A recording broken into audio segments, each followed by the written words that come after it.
Welcome to the Historical Romance Sampler Podcast. I'm your host, Katherine Grant, and each week I introduce you to another amazing historical romance author. My guest reads a little sample of their work, and then we move into a free-ranging interview. If you like these episodes, don't forget to subscribe to the Historical Romance Sampler wherever you listen to podcasts, and follow us on Instagram, TikTok, and YouTube. Now, let's get into this week's episode. I am super excited to be joined today by Blair Fell.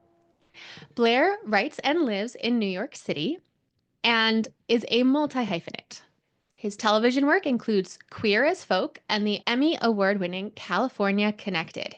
He has written dozens of plays, including the award-winning plays Naked Will, The Tragic and Horrible Life of the Singing Nun, and the downtown cult miniseries Burning Habits.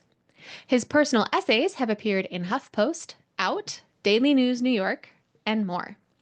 He's a two-time winner of the prestigious Doris Lipman Prize in Creative Writing from the City College of New York, including for his early unfinished draft of The Sign for Home. And also, concurrently with being a writer, Blair has been an ASL interpreter for the deaf since 1993 and has worked as an actor, producer, and director. Blair, I am so excited to have you with us today. Thank you. I'm excited to be here. Yeah, one of the reasons I'm excited is historical romance sometimes seems synonymous with British Regency and Victorian era. And we've seen other eras on the podcast, but I'm very excited because this is, I think, bringing us up the farthest in history that we've gone so far because you're reading for us from your summer hit, Disco Witches of Fire Island, set in 1989. Correct. It's hard to believe 1989 is like history, but it's very much history now. And it's one of the reasons I wrote this because a lot of people, younger people especially, aren't really aware of what that moment was like, especially for queer people, just how difficult it was, especially in the realm of romance, in the realm of falling in love. At that point in time, if you were a young gay man, you thought of two things. This person that I'm attracted to, they might infect me if they're positive, or they might die on me if they're positive. And this book is very much rooted in my own history, which was the story. I'm negative, and I was, of course, negative back then. And my first partner, actually my first and second partner, were both HIV positive. And at that point in time, in 1989, there was no medicine that could prolong the life of someone who had HIV. And so it was assumed that if you had HIV, you would die. And so I fell in love with this guy. Then he revealed his status to me. And then in the period of time that I was with him, all I could think of was, am I going to get infected? Is he going to die? Am I going to get infected? Is he going to die? Needless to say, for a 24-year-old at the time, it was crazy making. He was 22 and he ended up dumping me because I just couldn't deal with it. I was madly in love with him still, but he broke up with me and then never spoke to me again. Then 2 years after that, he passed away from complications due to the AIDS virus. And that's the backstory of when this novel begins. The main character, who's a substitute for me, is this 29-year-old young gay man who has this tragic history with his first lover, and his best friend, this crazy hot blonde jock, is like, let's go to Fire Island and be bartenders. I have it all worked out for us. We'll have housing, we'll have a job, you'll get over your broken heart finally. You need to get out of Philadelphia and get out there. And so he goes to Fire Island, but finds out there is no job and there is no housing because his best friend said that just to get him out there. And so he's kind of stuck, and he ends up moving into the attic of these three older gay men, like kind of 1970s old disco queens. They clean houses for a living out there. And they're like, oh, we have a room in our attic. You can stay there. And they end up being this coven of disco witches, which is the whole setup for the book. The chapter that I'm going to read now it's actually a little ways into the book. It's chapter 15. And one thing I need to tell you about the book is something else happens in the book. The disco witches, they have a manifesto called the Disco Witch Manifesto. And at the beginning of every chapter in the book, you have a quote from the Disco Witch Manifesto, which is a little bit of wisdom the disco witches have for themselves and for people in general about how to live your life and what to be aware of in your life. That's part of the setup. Now, as I said, this is chapter 15. When Joe, who's the main character, Joe Agabian, is coming over on the ferry, he sees this hot, straight deckhand who seems to be laughing at him. And he makes all these assumptions about this guy. He's this tall, lanky, handsome Long Island, douchebag, he thinks, with these really beautiful blue eyes. But he just like writes him off. Later, he sees him in the harbor with a woman he thinks is his girlfriend. And again, he seems to be laughing at Joe. So Joe just makes all these assumptions about them. His name is Fergal. In the chapter, though, he doesn't know his name yet. Later in the book, he's called Fergal the Ferryman. But in this chapter, he's just referred to as the deckhand. The other thing that happens when Joe first arrives is as the ferry is pulling in, he sees the most passionate, hot image of a man he's ever seen in his life. This big, hunky, late 30s, early 40s muscle man with a beard, with a dollop of gray in his chin, pulsing, just gorgeous, who looks both like every desire Joe has ever had, but also his fear. This man looks like he will either kiss him or kill him. And that just touches Joe at his most base level. And he just like desires this man a lot. But then the man disappears. But in the chapter I'm going to read, we have another introduction to both these characters. Okay, I'm going to read. Chapter 15, Sunrise Surprise. Disco Witch Manifesto number 13. The great balance is our eternal aim, but we can never stop dancing, even if the great darkness is spinning in the DJ booth. At 5:03 a.m., Joe had finished mopping the floor and hosing down the sludge mat. All in all, his end of the night bar cleaning duties took on one entire side of Elliot's mixtape, Love Songs 1.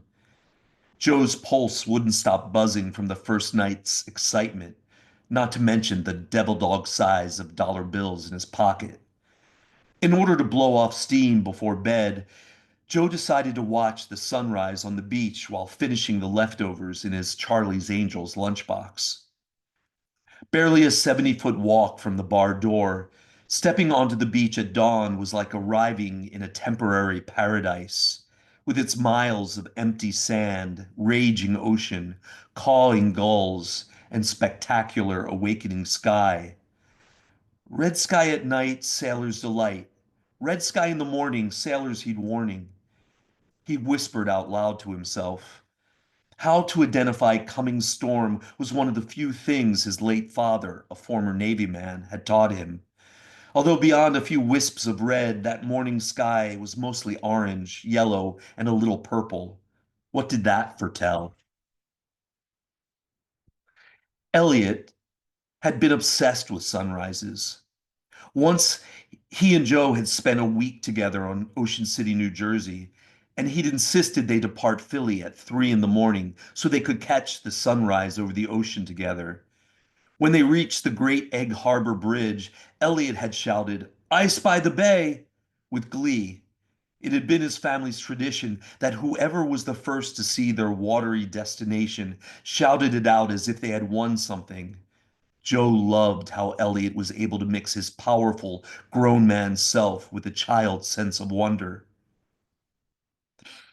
As the sun's blazing head tipped over the horizon, a strong breeze blew salty, sweet air up Joe's nose. Just then, from the corner of his eye, Joe noticed a tall, brawny man in a gray sweatshirt and jeans walking along the edge of the water 100 yards down the beach. It was him, the gladiator man. Remembering Ronnie's advice to never miss opportunities, Joe dropped his lunchbox and darted onto the sand, waving his arms wildly. "Hey, you! Can you talk to for a minute?" he screamed. "Stay right there, just for a second." The gladiator man stopped walking. adjusted his stance so this rising sun illuminated his perfection. And then he waved back. Joe's heart kicked like a rabbit. It was going to happen. He was finally going to meet the gladiator man. Joe planned to ask where he lived, talk about how he was new to Fire Island, let him know he was single. He would not talk about Elliot. Joe hoped he wasn't appearing too enthusiastic. Ronnie, his best friend, had once told him that after you know a guy likes you, it's necessary to play it cool for a while. Guys without barriers look broken, Ronnie had warned. But that morning on the beach, there wasn't a cool bone in Joe's body as he charged across the sand like a desperate soldier at Iwo Jima. The closer he got, the more handsome Gladiator Man appeared. His massive pectorals and shoulders pushed against the fabric of his gray sweatshirt. His two hairy forearms, muscular and foreboding, hung by his sides, with hands thick and powerful, like two leashed pit bulls ready to either embrace or kill. He was all that Joe had ever desired, sexually speaking. Hey, I saw you the other day. Joe huffed and puffed, a cramp in his side, the soft sand shackling his legs. I wanted to say hi, but you left before I could. Joe was just 15 yards from the gladiator man when another voice called out from behind him. Hey, buddy! Yo, buddy, where you running?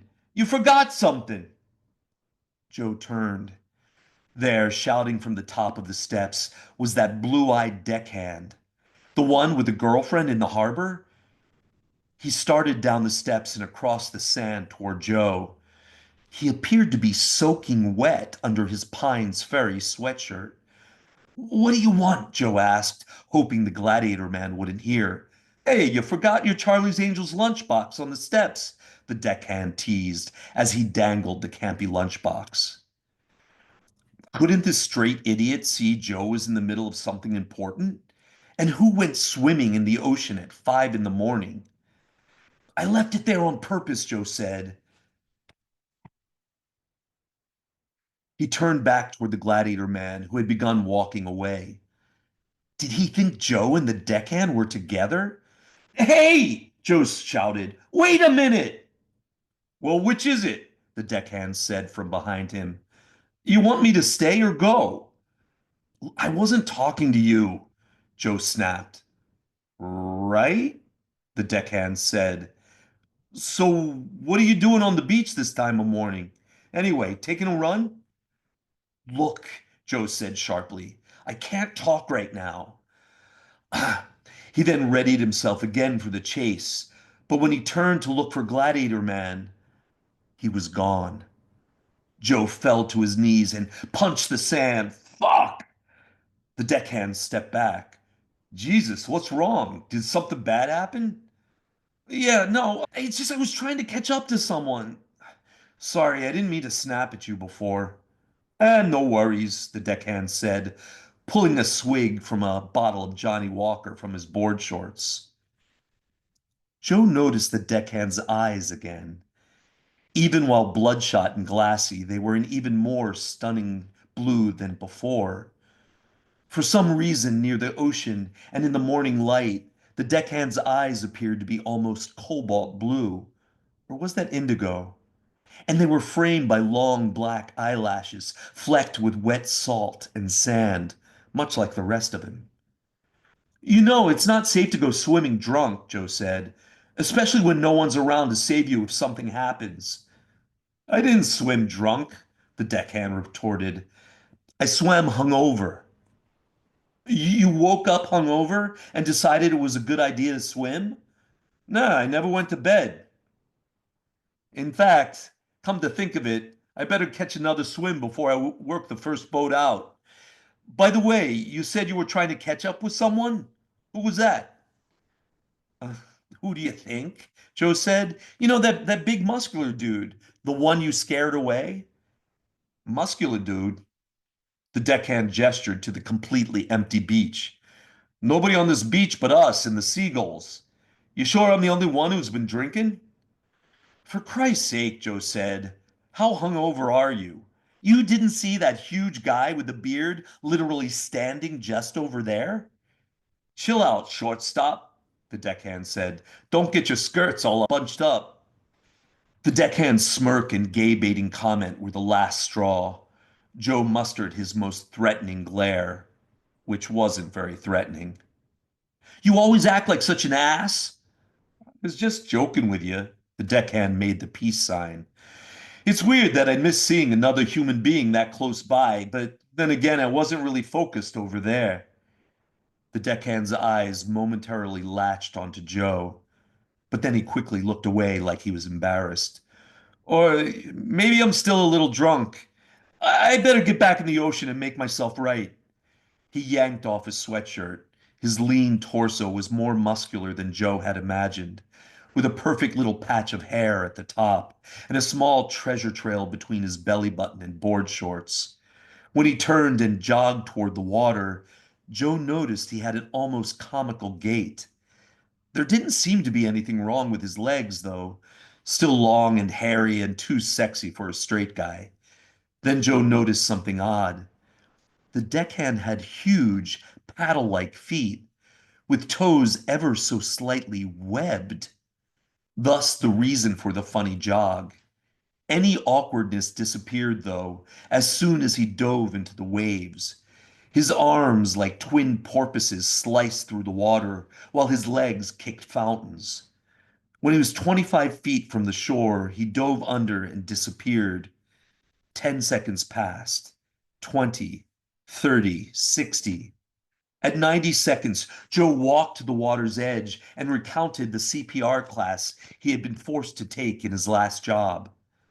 Tilt the head, make sure nothing is in the passageway, then press your lips. At that very moment, the deckhand, like a deranged seal, exploded from the waves, enrobed in a spray of iridescent water droplets. He was gasping and laughing. That guy's nuts, Joe thought, before looking back at the stretch of beach where he had last seen the gladiator man. Sand, bushes, trees, and nothing else. Wow, what an intriguing scene. I don't know what to believe. Exactly, that's the point. Very good, very good. Well, thank you so much. I've got a lot of questions for you. And first, we're going to take a quick break for our sponsors. Hey, audiobook listeners. Have you checked out the official Historical Romance Sampler Season 1 playlist on Libro.fm? On the playlist, you'll find historical romances you heard here first that are available to listen to on Libro.fm. Plus, if you're not yet a Libro.fm subscriber, use code HISTORICAL to get extra credits in your first month. Head on over to the Historical Romance Sampler Linktree to learn more.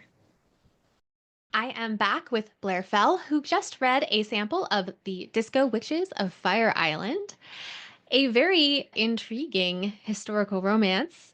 When you were setting this up, you talked about how this is a very personal story that is very informed by your own personal experiences. And I also know that, you have all these different creative roles where you've been a playwright, you've been an actor, you've done all sorts of things.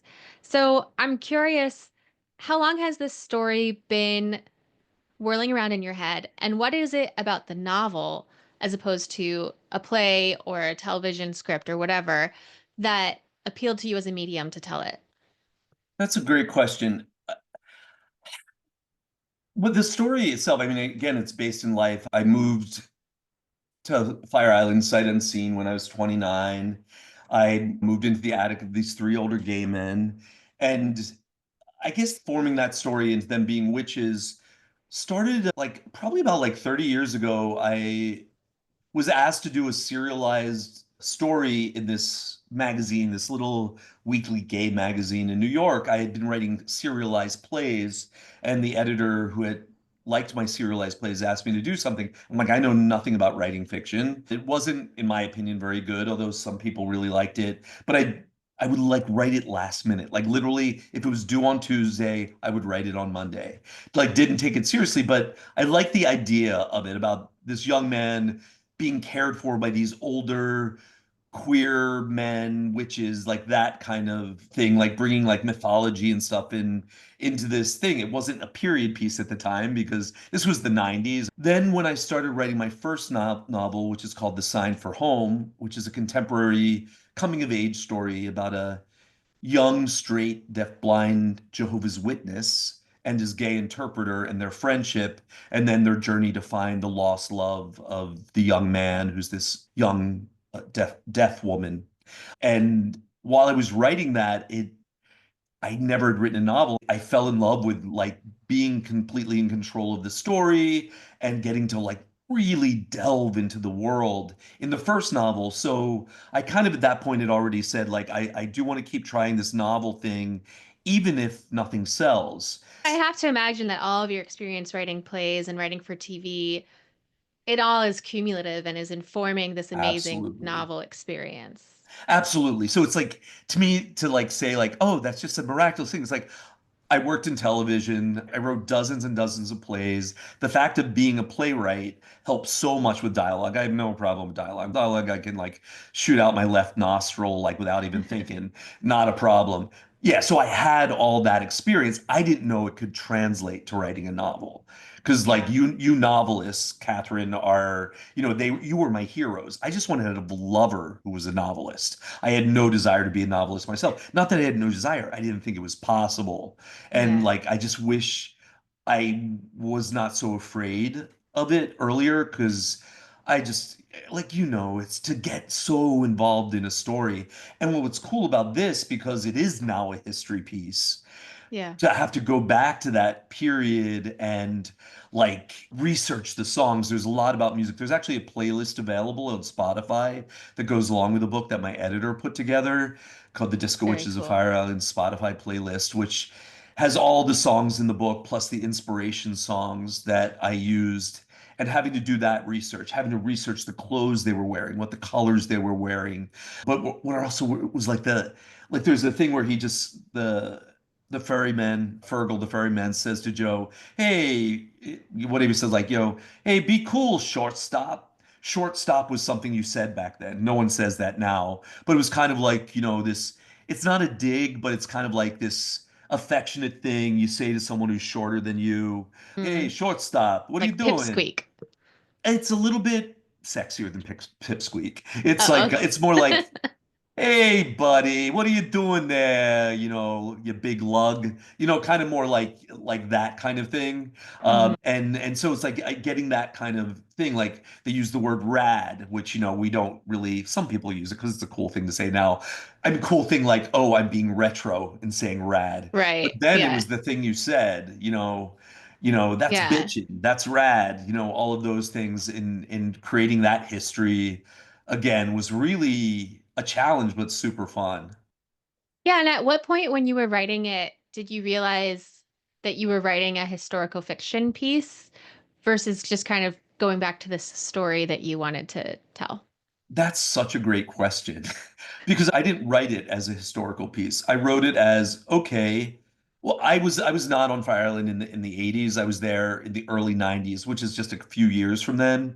But I wanted to write it at the height of the AIDS crisis, which I first came out around 1982. So the virus, was maybe 9 months old. The first time I went to a gay bar, there was a sign on the door about the gay cancer.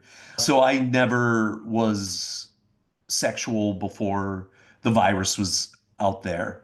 And I wanted to capture that essence. I didn't think about writing a historical piece. I'm like, I want to capture what it was like for me as a young man coming out and having to deal with falling in love, which is hard enough for someone in their early 20s, falling in love, but also dealing with this, will you face death if you are infected? That's what it was. And not only that, you walked around the streets and people would look at gay people and they called them carriers. They made jokes like, how does a gay guy roller skate? Roll AIDS. Like, these Mm. awful, awful jokes. And you were looked at, people didn't want to be near you. And I wanted to kind of capture that moment. I Yeah. mean, unfortunately, we're getting back to a moment of that in this awful country we're living in right now, which is the other interesting thing about the book. I began this in the first Trump administration, and I didn't think about that. I was just writing about that period. And there's this force, because it's a magical, realistic thing too. And there's this force in the book called the Great Darkness, which is that thing that, caused AIDS, that caused the hatred towards people with AIDS, but is everything that is opposite of loving and kindness. And the book speaks so much to the moment we're living now because Joe at the beginning of the book is just such a victim to the virus, to the hatred of the government for people with AIDS and people who are gay. And he goes from that position of being a victim to someone who takes action and finds his voice. And he's inspired by the disco witches, who are these old 60s radicals who are part of ACT UP. Who, if you don't know what ACT UP is, it's the AIDS Coalition to Unleash Power, which is the activist organization that actually protested enough to lead the way to the medicines now that keep people alive that have HIV. I was Yeah. part of ACT UP, so I wanted to make that aspect of the history in there as well. It is a history piece because that's a damn long time ago, but I didn't write it that way. I wrote it just to capture this moment of my own personal history, but now it's like being selected as like, one of their favorite history romances. Both New York Times and Goodreads like selected it as that Yeah. historical romances, queer historical romances for the New York Times. Yeah. Right. And that's sometimes a funny thing that happens when we're selling our books, which is that there are these categories that readers are accustomed to that then get applied onto our books. And it's true and it's also not true, like any label. So 100%. Yes, absolutely. I think it's very interesting that this story is structured on the idea of the older generation kind of, you know, passing on wisdom and teaching Joe these powers. So now this is another like you are sharing your generation's wisdom with my generation and with the generations younger than me. So yeah, Yeah, that's yeah. really striking. Yeah, that was an important part of the book for me was this passing on of knowledge and passing on of wisdom. And what I think got me really excited about writing this book is as the characters come to life. I'm not sure if you write this way, but it's like the characters write the book. And so he lives with Howie and Letty. Howie is, the big mother man, the one that builds the hats, the one that has all this wonderful loving wisdom. And then there's Lenny, who's this little short, bald, like Italian guy with a big mustache, who's sober and has his own kind of wisdom, but they're very different. And what they have to pass on is very different. And I got excited because, like, when I was writing those characters, they really had important things to say. And then there's Ronnie, his best friend, who's this butch, blonde glam jock. He's all about being macho gay guy, wants to teach Joe how to be a successful gay, and he has all these words of pseudo wisdom. Some of them are really good advice, and some of them are like totally bullshit because it's based on like, gotta be this macho gay guy to be successful. But it was like fun because that's also part of myself too. This shallow, vain gay guy that wants to say, yeah, if you want to get laid, don't wear that, shave a path through your eyebrow, all of this stuff. And it was Yeah. just fun passing on all these different ways of passing on wisdom to these different characters. And then there's the Disco Witch Manifesto, which is a whole other level of collective wisdom. And the book is very much about community, found family, collective wisdom. And that's another way that the witches pass on their knowledge to Joe. And well, he doesn't know about the Disco Witch Manifesto. So that's really between the reader and the Disco Witches when they get these glimpses of the Disco Witch Manifesto at the beginning of every chapter. Yeah. That's awesome. All right, well, it's time for us to move to Love It or Leave It. All right, Love It or Leave It. Protagonists meet in the first 10% of the story. I leave it when I first write, and then I'm forced to love it when I realize, oh, I'm taking too long to get there. I love that. Okay, Love It or Leave It. Dual point of view narration. Oh, absolutely. Love it. Do it all the time. Love It or Leave It. Third person past tense. This book is told in the third person past tense. My first book was told in first person past tense, second person present tense. Oh, interesting. And my third book, very much a historical romance in classic sense, which is a pansexual Elizabethan romance, is told in the first person past tense. All right. You just love switching it up. I like that.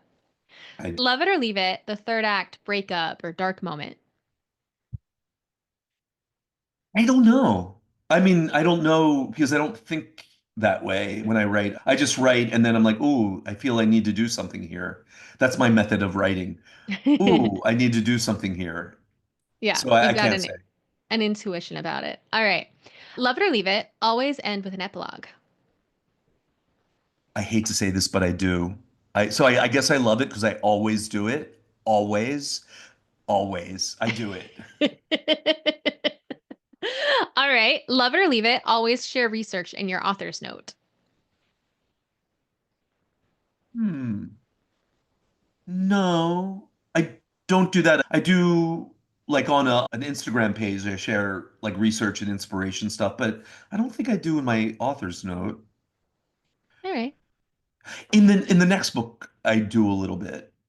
Mm-hmm. I mean, because I say where like the inspiration for the book came from, and also not to trust any of the history in it.